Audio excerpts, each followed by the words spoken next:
El día de hoy hablaremos de la prostitución espiritual. Y para esto vamos a iniciar en Jeremías capítulo 2 del versículo 19 al 25. Leemos en el nombre del Padre, del Hijo y del Espíritu Santo. En versión NTV dice así: Tu perversidad traerá su propio castigo. El haberte alejado de mí te avergonzará. Verás qué mal y amargo es abandonar al Señor tu Dios y no temerle. Yo el Señor de los ejércitos celestiales, he hablado. Hace tiempo rompí el yugo que te oprimía y arranqué las cadenas de tu esclavitud. Pero aún así me dijiste, no te serviré. Sobre cada colina y debajo de todo árbol frondoso te has prostituido inclinándote ante ídolos. Pero fui yo el que te planté, escogiendo una vid de lo más puro, del más puro origen, lo mejor de lo mejor. ¿Cómo te has transformado en esta vid corrupta y silvestre? Por más jabón o lejía que te pongas, no podrás limpiarte. Aún puedo ver la mancha de tu culpa. Yo, el Señor soberano, he hablado. Tú dices, esto no es cierto, no he rendido culto a imágenes de Baal. Pero ¿cómo puedes decir semejante cosa? Ve y mira lo que hay en cualquier valle de la tierra. Reconoce los espantosos pecados que has cometido. Eres como una camella inquieta, buscando un macho con desesperación. Eres como una burra salvaje, olfateando el viento en época de apareamiento. ¿Quién puede contenerla de su celo? Los que la desean no necesitan buscar demasiado, porque es ella quien corre hacia ellos. ¿Cuándo dejarás de correr? ¿Cuándo desistirás de jadear tras otros dioses? Pero tú dices, ahórrate tus palabras, estoy enamorada de estos dioses ajenos y no puedo dejar de amarlos. Nuestro punto de partida será en el versículo 20, donde dice así: Hace tiempo rompí el yugo que te oprimía y arranqué las cadenas de la esclavitud, pero aún así dijiste, no te serviré. Sobre cada colina y debajo de todo árbol frondoso te has prostituido inclinándote ante ídolos. Entonces dice, ¿verdad?, que el pueblo de Israel Dios lo había sacado de Egipto. Entonces, ese era el yugo que los oprimía, esa era la esclavitud que el Señor rompió. Sin embargo, el pueblo de Israel se inclinó ante otros dioses, haciendo imágenes y rindiendo culto a ídolos, cosa que al Señor no le agradaba. Y desde que el Señor los saca de Egipto, les dice que a todas las ciudades vecinas que tenían, Él las entregaba de en pos de ellos porque tenían dioses ajenos. Entonces dice, ¿verdad?, que el pueblo de Israel se prostituyó ante otros dioses, se vendió para ir detrás de otros dioses. Incluso dice la palabra, ¿verdad?, que a pesar de que el Señor había mostrado su poder y su gloria, el pueblo de Israel le dijo, no te serviré. Y en cada monte alto, en cada colina, tenían un ídolo. Y si nosotros hemos leído la historia de los reyes, nos podemos dar cuenta que antes se adoraba al Señor en montes. Y dice, ¿verdad?, que en un monte levantaban un altar al Señor. Pero habían reyes que hacían lo que era agradable a los ojos del Señor y habían cuantos reyes que no hacían lo correcto ante los ojos de Dios. Y estos reyes que no hacían lo correcto eran quienes levantaban altares junto a Dios, se podría decir, al altar que tenían para Dios, para adorar a otros ídolos, por ejemplo, dice, ¿verdad?, a los Baales. Cosa que al Señor le desagradó tanto porque era un lugar privilegiado solo para el Señor. Y vamos a ir también aquí adelante a Jeremías 3, del 2 al 5. Dice así: Fíjate en los santuarios que hay en cada cumbre. ¿Hay algún lugar que no haya sido profanado por tu adulterio con otros dioses? Te sientas junto al camino como una prostituta en espera de un cliente. Te sientas sola como un nómada en el desierto. Contaminaste la tierra con tu prostitución y tu perversidad. Por eso incluso han faltado las lluvias de primavera, pues eres una prostituta descarada y totalmente desvergonzada. Aún así me dices, Padre, tú has sido mi guía desde mi juventud. Seguro que no estarás enojado para siempre. Sin duda puedes olvidar lo que he hecho. Hablas de esta manera, pero sigues haciendo todo el mal posible. Entonces dice, ¿verdad?, que este pueblo había profanado tanto cada lugar sagrado para el Señor, que donde estaba un altar para el Señor, también había un altar para otro ídolo. Y vamos a ver que es semejante en la actualidad, pero vamos a ir punto por punto. Entonces dice, ¿verdad?, que era tanto su adulterio, su maldad ante los ojos del Señor, que en cada colina, en cada monte alto, ellos habían profanado el lugar. Y dice que se acercaban delante del Señor, podemos leerlo en el versículo 4 y 5, aún así me dices, Padre, tú has sido mi guía desde mi juventud, seguro que no estarás enojado para siempre conmigo, sin duda puedes olvidar lo que he hecho, hablas de esta manera, pero sigues haciendo todo el mal posible. Entonces el pueblo de Israel venía y hacía esta confesión y pretendía que el Señor iba a olvidarse de su enojo y los iba a perdonar.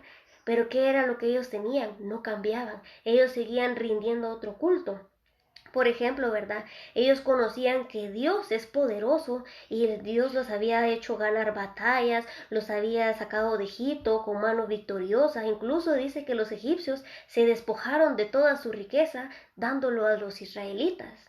Y el Señor hizo grandes prodigios en el desierto y a lo largo de los reyes. Pero cada vez que ellos veían a sus vecinos o algún otro Dios, ellos venían y lo querían tomar también para sí, conociendo que un Dios hecho por mano de hombre, un ídolo, una imagen, no tiene poder. ¿Por qué? Porque dice que es hecha con manos de hombre y no puede moverse, no puede caminar, no puede oír y no puede hablar. Y esto era tanto lo que indignaba al Señor, y más aún que ellos pretendían que el Señor los iba a perdonar, pero no cambiaban su manera de vivir. Entonces cometemos grave error cuando venimos delante del Señor, pero no nos arrepentimos verdaderamente, cuando seguimos haciendo ese mal. Vamos a seguir leyendo aquí del versículo 6 al 10. Dice así: Durante el reinado de Josías, el Señor me dijo, ¿te has dado cuenta de lo que ha hecho la caprichosa Israel? Como una esposa que comete adulterio, Israel se ha rendido culto a otros dioses en cada colina y debajo de todo árbol frondoso. Yo pensaba, después de haber hecho todo esto, regresará a mí, pero no lo hizo, y su desleal hermana Judá lo observó. Vio que me divorcié de ella, también me he dejado y se ha entregado a la prostitución. Israel no lo tomó en serio y no le parece nada fuera de lo común cometer adulterio al rendir culto a ídolos hechos de madera y de piedra. Así que ahora la tierra se ha corrompido. Sin embargo, a pesar de esto, su infiel hermana Judá nunca ha vuelto a mí de corazón, solo fingió estar apenada. Yo, el Señor, he hablado. Entonces dice, ¿verdad? Muchas veces cuando vemos que se habla de mujeres, no se refiere exactamente a una mujer física, sino se refiere a ciudades. En este caso está hablando de la ciudad de Israel y de Judá. Y dice que nosotros conocemos en la historia de los reyes que el reinado se dividió desde que Salomón le falló al Señor. Entonces dice que Israel empezó a prostituirse en pos de otros dioses al adorar a un ídolo o a otra imagen. Eso es prostitución espiritual. Y dice que cuando Judá vio lo que hizo Israel, lo imitó. Pero lo que más me asombra a mí es que dice que Judá no se volvió al Señor de todo corazón, fingió estar apenada, pero nunca se volvió al Señor. Muchas veces nos acontece algo similar. Fingimos, lamentamos que sentimos fallarle al Señor, que no hemos agradado, pero seguimos cometiendo lo mismo. Eso no le agrada al Señor. ¿Por qué? Porque es como estar jugando con el Señor, con mis labios, con mi boca. Yo puedo decir lo lamento, pero en mi corazón verdaderamente no me he arrepentido y pienso seguir haciendo lo mismo. Es ahí cuando cometemos un grave error. Y ahora vamos a ver que pasa algo similar en la actualidad. ¿Cómo se puede prostituir espiritualmente en la actualidad? ¿Quién es el Dios de este siglo? Satanás. Y para esto vamos a ir a 2 de Corintios capítulo 4 versículo 4. 2 de Corintios 4:4 dice así: Satanás, quien es el Dios de este mundo, ha cegado la mente de los que no creen, son incapaces de ver la gloriosa luz de la buena noticia. No entienden este mensaje acerca de la gloria de Cristo, quien es la imagen exacta de Dios. Entonces dice que Satanás es el Dios de este siglo. No quiere decir que Satanás tiene la autoridad completa, sino que Satanás gobierna en aquellos que se niegan a obedecer al Señor. Entonces dice, ¿verdad?, que Satanás solo tiene potestad sobre las personas incrédulas, sobre las personas desobedientes. Pero para los creyentes, Dios es nuestra autoridad y nosotros ya no estamos bajo ese yugo. Entonces, si nosotros seguimos imitando las cosas del mundo, ¿quién es el Dios de este mundo? Satanás. Por lo tanto, al yo a imitar las cosas del mundo o dejarme influenciar por lo que el mundo puede ofrecer, entonces me estoy prostituyendo espiritualmente porque yo ya conozco a Dios. Y vamos a ir a Efesios capítulo 2, versículo 2. Efesios 2, 2. Dice así: vivían en pecado. Vamos a leer desde el 1. Antes ustedes estaban muertos a causa de su desobediencia y sus muchos pecados. Vivían en pecado igual que el resto de la gente, obedeciendo al diablo, el líder de los poderes del mundo invisible, quien es el espíritu que actúa en el corazón de los que se niegan a obedecer a Dios. Entonces podemos ver que el diablo recibe diferentes nombres. En el otro era, ¿verdad?, el Dios de este mundo. En este dice que es el espíritu que opera en el mundo invisible. Entonces dice que quienes son desobedientes a Dios están sujetos a este yugo, pero nosotros que ya hemos creído al Señor, que ya hemos sido limpiados, que ya hemos sido comprados por la sangre de Cristo, ya no pertenecemos a ellos. Y dice en el 3, todos vivíamos así en el pasado, siguiendo los deseos de nuestras pasiones y la inclinación de nuestra naturaleza pecaminosa. Por nuestra propia naturaleza éramos objeto del enojo de Dios, al igual que todos los demás. Entonces, dice que cuando yo me inclino al pecado, me deleito, doy rienda suelta a mis pasiones, estoy cediendo ante el mundo, estoy cediendo ante esa tentación y estoy siendo gobernada ¿por quién? Por el líder de los poderes invisibles, que es Satanás. Por lo tanto, yo debo determinar con mi vida cómo estoy viviendo, cómo estoy llevando a cabo mi vida en el Señor. Yo no me puedo dejar influenciar por lo que el mundo me pueda ofrecer. ¿Y qué ofrece el mundo? Fama, riqueza, fortuna, los deseos de la carne. Todo esto, dice, no proviene de Dios. Entonces, cuando el diablo viene por medio del mundo, sutilmente empieza a ofrecer estas cosas, pero sabemos que estas cosas nos quieren alejar de Dios, nos quieren prostituir, nos hacen engañar, nos hacen mentir, nos hacen ocultarnos.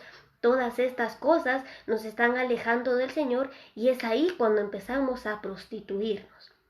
Es por eso tan importante aprender a conocer las maneras en que el diablo puede operar para así nosotros apartarnos de ello. Y vamos a ir a Juan capítulo 12 versículos 31 al 36. Juan capítulo 12 del versículo 31 al 36. Dice así: ha llegado el tiempo de juzgar a este mundo, cuando Satanás, quien gobierna este mundo, será expulsado. Y cuando yo sea levantado de la tierra, atraeré a todos hacia mí. Con eso quería dar a entender de qué forma iba a morir. La multitud respondió: según entendimos de las Escrituras, el Mesías vivirá para siempre. ¿Cómo puedes decir entonces que el Hijo del Hombre va a morir? Además, ¿quién es este Hijo del Hombre? Jesús contestó: mi luz brillará para ustedes solo un poco más de tiempo. Caminen en la luz mientras puedan, para que la oscuridad no los tome por sorpresa, porque los que andan en la oscuridad no pueden ver a dónde van. Pongan su confianza en la luz mientras aún haya tiempo, entonces se convertirán en hijos de la luz.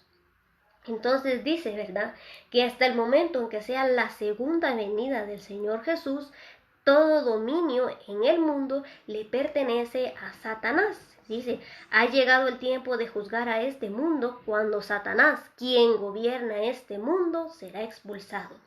Entonces, cuando el Señor Jesús aparezca en las nubes en su segunda venida y dice todo ojo le verá, es ahí cuando el diablo ya no tendrá autoridad. Y dice en 1 Corintios 15 que Dios le da autoridad a Jesús para poner todo dominio, todo enemigo bajo sus pies. Entonces dice que mientras tenemos la oportunidad, mientras la luz brilla, debemos caminar en esa luz, porque si estamos en oscuridad no sabemos a dónde vamos. Y es aquí donde nos debemos preguntar, ¿estoy viviendo en luz? ¿Estoy siendo guiado por la luz? De lo contrario, voy a caminar en tinieblas, voy a creer que mi caminar está correcto, que siempre estoy haciendo lo bueno, que no importa qué tan malo lo que haga, que yo siempre voy a seguir, que no importa si me arrepiento o no de corazón, solo con pedirle perdón, pero yo puedo seguir en mi vida. Esa es la clase de vida que nos separa de Dios. Pero cuando aprendemos a confiar en la luz verdadera, ¿y quién es esa luz? El Señor Jesús. Entonces dice que su luz va a brillar por un poco de tiempo. Mientras tenemos la oportunidad, debemos afirmarnos en esa luz y vivir en luz y convertirnos en hijos de luz. ¿Para qué? Para que mi caminar sea claro, para que mi caminar sea recto delante del Señor. Y sabemos que solo hay un camino para llegar al Padre. No hay atajos, no hay dos caminos, solo uno. Es el camino estrecho. Y Jesús dijo, yo soy el camino, la verdad y la vida. Nadie viene al Padre sino por mí. Entonces debemos aprender a escudriñar y a entender qué está ofreciendo el mundo, modas, fortuna, películas, qué me está distrayendo. Todo, si yo me estoy inclinando a lo que el mundo me ofrece, si yo me estoy deleitando con lo que el mundo me ofrece, estoy corriendo el riesgo de prostituirme espiritualmente. ¿Por qué? Porque yo soy de Dios y no puedo practicar lo que el mundo hace. ¿Por qué? Porque ¿a quién le pertenece el dominio del mundo? A Satanás.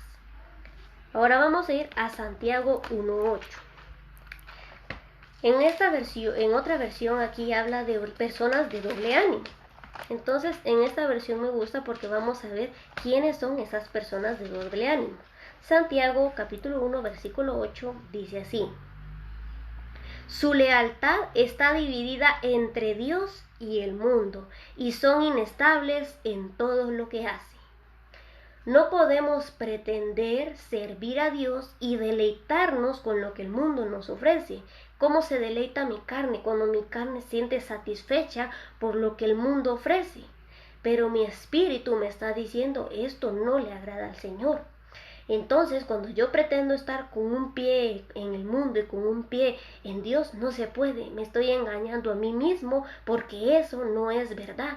Y dice que la persona cuya lealtad se encuentra dividida entre Dios y el mundo no puede ser estable. Es una persona inestable en todo lo que hace. O sea que si yo pretendo estar practicando lo que el mundo hace, imitar lo que el mundo hace, pretendiendo que es de Dios o maquillándolo para que sea de Dios, no soy inconstante y todo lo que yo haga no le va a agradar al Señor. ¿Por qué? Porque estoy tomando del mundo. ¿Y quién es el Dios de este mundo? Satanás. Estoy tomando de lo que Satanás ofrece para llevárselo a Dios. Eso no le agrada al Señor. Y es aquí cuando debemos tener sumo cuidado. Y vamos a ir a Primera de Reyes 18:21. Primera de Reyes 18:21. Aquí, ¿verdad? Es cuando Elías se presenta a ofrecer un holocausto al Señor. Primera de Reyes 18:21 dice así: Elías se paró frente a ellos y les dijo: ¿hasta cuándo seguirán indecisos, titubeando entre dos opciones? Si el Señor es Dios, síganlo. Pero si Baal es el verdadero Dios, entonces síganlo a él. Sin embargo, la gente se mantenía en absoluto silencio. Entonces podemos ver que tanto en el Antiguo como en el Nuevo Testamento y en nuestra nueva vida se puede seguir dando. El Señor quiere que seamos decididos, tomamos la decisión de seguirlo a Él plenamente y rechazar todo lo de que el mundo pueda ofrecer. Pero si yo no voy a ser capaz de decir no a lo que el mundo me ofrezca, entonces debo también tomar la decisión de no seguir a Dios, porque yo no puedo estar jugando con Dios. Solo me estoy engañando a mí mismo y estoy jugando con Dios, cosa que a Él no le agrada. Y por eso Elías les dice: si Jehová es Dios, sírvanlo y síganlo. Pero si Baal es Dios, síganlo. Aquí nos preguntamos, ¿a quién queremos seguir? ¿A quién quiero seguir yo? ¿A quién quiero obedecer yo? ¿Qué me conviene más? ¿Qué me va a llevar a la felicidad? Y también nos debemos preguntar, ¿por qué obedezco yo al Señor? Y vamos a ir a Isaías 29:13. Isaías 29:13, pero se los voy a leer en otra versión. Dice así: Dijo entonces el Señor: por cuanto este pueblo se me acerca con sus palabras y me honra con sus labios, pero aleja de mí su corazón, y su veneración hacia mí es solo una tradición aprendida de memoria. Entonces, ¿por qué sigo yo al Señor? ¿Por qué obedezco yo al Señor? Lo obedezco porque me lo impusieron, porque me lo enseñaron, por obligación, porque puedo recibir un favor del Señor o porque lo amo. Si yo amo al Señor, voy a estar dispuesto a obedecer, a entregar mi propia vida para el servicio del Señor. Pero si yo sirvo al Señor por cualquiera de las otras opciones, siempre voy a estar cayendo, siempre voy a estar flaqueando y nunca voy a agradar al Señor porque mi corazón está lejos de Él, por cuanto no le amo, por cuanto no le busco por amor. Pero cuando yo le busco por amor, voy a ser capaz de renunciar a lo que al Señor le desagrada. ¿Por qué? Cuando nosotros amamos a una persona, nos comportamos de la mejor manera para que esta persona se sienta alegre y satisfecha con nosotros. Lo mismo es con el Señor. Si yo amo al Señor, no voy a hacer cosas que a Él le desagradan. ¿Por qué? Porque lo voy a poner triste o porque se va a enojar. Si yo amo al Señor, voy a dar mi vida para servirle y hacer lo mejor que pueda. Como dijo Pablo, no que ya lo haya alcanzado o que sea perfecto, pero una cosa hago, prosigo al blanco. Muchas veces ponemos como pretexto la carne es débil o somos imperfectos para seguir pecando, y este es un grave error. Sabemos que somos carne, que podemos ser débiles, pero dice que el poder del Señor se perfecciona en la debilidad. El Señor ve nuestro corazón, el Señor ve cuánto nos esforzamos por no fallarle, y eso es lo que el Señor toma en cuenta. Pero si en mi corazón no hay disposición de cambio, si en mi corazón no he nacido de nuevo, si mi corazón sigue anhelando, sigue amando las cosas del mundo, nunca voy a tener un verdadero servicio, una verdadera adoración, una verdadera veneración al Señor. Y me llamaba mucho la atención esta versión porque decía, su veneración hacia mí es solo una tradición aprendida de memoria. Muchas veces tal vez nos acostumbramos o por costumbre sirvo al Señor, por costumbre voy a la iglesia, pero cuando sea por amor, entonces no importa a qué hora lo haga, yo voy a querer leer, yo voy a querer orar, yo voy a querer alabar, yo voy a hablar del Señor. ¿Por qué? Porque de la abundancia del corazón habla la boca. Ahora vamos a ir a Mateo 6:24. Mateo 6:24.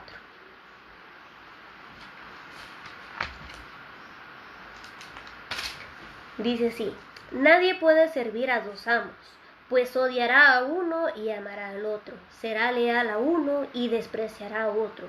No puede servir a Dios y al dinero.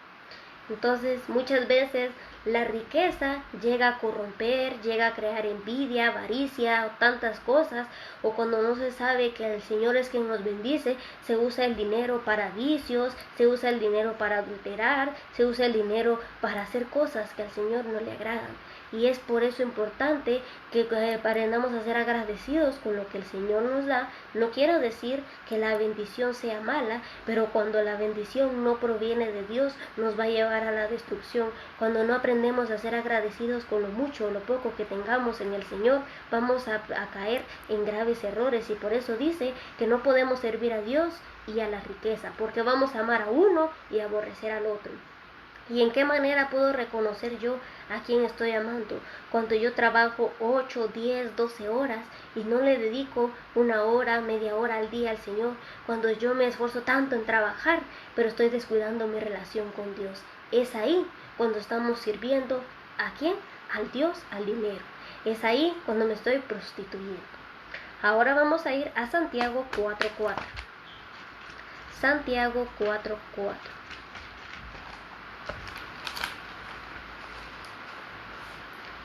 Dice así: adúlteros, ¿no se dan cuenta de que la amistad con el mundo les convierte en enemigos de Dios? Les repito, si alguien quiere ser amigo del mundo, se hace enemigo de Dios. ¿Acaso piensan que las escrituras no significan nada? Ellas dicen que Dios desea fervientemente que el Espíritu que puso dentro de nosotros le sea fiel. Está muy claro, dice que si yo quiero ser amiga del mundo, ¿cómo soy amiga del mundo? Cuando me sigue atrayendo, cuando quiero practicar, cuando el mundo me está rodeando de cosas y yo digo, sí lo voy a hacer, sí, aquí estoy. Cuando el mundo viene y ofrece modas, cuando el mundo viene y ofrece fiestas, cuando el mundo te ofrece vicios, cuando el mundo te ofrece pecado, son todas esas cosas que te llevan a ser enemigo de Dios. Debemos tomar la decisión de quién quiero ser amigo. Si yo quiero ser amigo de Dios, me voy a constituir enemigo del diablo. Y el ser enemigo del diablo, ¿qué quiere decir? Que voy a tener dificultades. ¿Por qué? Porque el diablo va a estar batallando contra mí. Pero prefiero ser amigo de Dios que ser amigo del diablo. Porque también dice que si soy amigo del mundo, me constituyo enemigo de Dios. Y dice que no tengamos en poco o no menospreciemos la escritura que dice que el Espíritu que está dentro de nosotros nos anhela fervientemente y que el Señor quiere que le seamos fieles. ¿Le estamos siendo fieles a Dios? ¿Estamos siendo fieles en nuestra manera de vivir, en nuestra manera de pensar, en nuestra manera de actuar? Vamos a ir a 1 Corintios 10:21. 1 Corintios 10:21. Dice así: ustedes no pueden beber de la copa del Señor y también de la copa de los demonios. No pueden comer de la mesa del Señor y también de la mesa de los demonios. Entonces dice que no podemos pretender estar haciendo las dos cosas, porque no le vamos a agradar al Señor. El Señor quiere que tomemos la decisión de a quien queremos servir, y voy a concluir en Apocalipsis 3, versículo 15 y 16. Apocalipsis capítulo 3, versículo 15 y 16. Dice así: yo sé todo lo que haces, que no eres ni frío ni caliente. Cómo quisiera que fueras lo uno o lo otro, pero ya que eres tibio, ni frío ni caliente, te escupiré de mi boca. Entonces, el Señor espera que tomemos esa decisión. ¿Quién es una persona tibia? La que pretende estar con el Señor y haciendo las cosas que al Señor no le agradan, practicando lo que el mundo ofrece. ¿Quién es una persona fría? La que está alejada del Señor. ¿Y quién es una persona caliente? Aquella persona que vive agradando al Señor, que no es perfecta, pero cada día se va limpiando y se va perfeccionando hasta llegar a la estatura de Cristo, porque así lo declara la Escritura. Entonces dice el Señor en Apocalipsis 3:15, que tomemos la decisión de ser lo uno o lo otro. Dice el Señor: ¿cómo quisieras que fuera lo uno o lo otro? Pero por cuanto eres tibio y no frío ni caliente, te vomitaré de mi boca. ¿Queremos eso para nosotros? ¿Queremos nosotros que el Señor no nos permita entrar en su reino porque no tomamos la decisión correcta mientras estuvimos con vida? Aprendamos a escoger sabiamente, y si tomamos al uno, vamos a rechazar todo lo del otro, y si tomamos al otro, vamos a rechazar al Señor. No podemos pretender estar a medias, porque la persona que sirva al Señor a medias es inconstante en todo lo que hace. Que el Señor te bendiga, te guarde y nos ayude cada día más a poner por obra su palabra.